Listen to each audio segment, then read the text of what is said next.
mi lado yo quería hacer una creación, pero solo tenía el título, no tenía la idea y sabía que iba a ser una idea en base a una anécdota que yo viví en pandemia, que fue básicamente que una tarde me comí una tableta de chocolate llena de hormigas y de ahí me salió un título de pues, una tarde comiendo hormigas.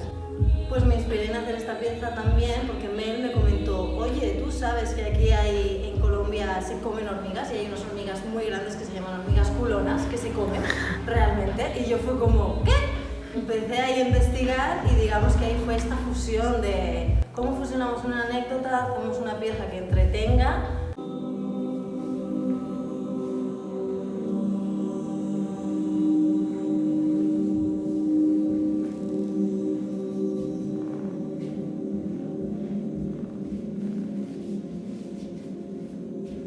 La escena antes de las hormigas es como que alguna se queda dormida y este es como todo el universo para mí que pasa dentro de esta persona que se queda dormida. Entonces pasan cosas random, o sea, como que sí, esta cosa de la hormiga, de la metamorfosis, yo siento que un poco es paranoia.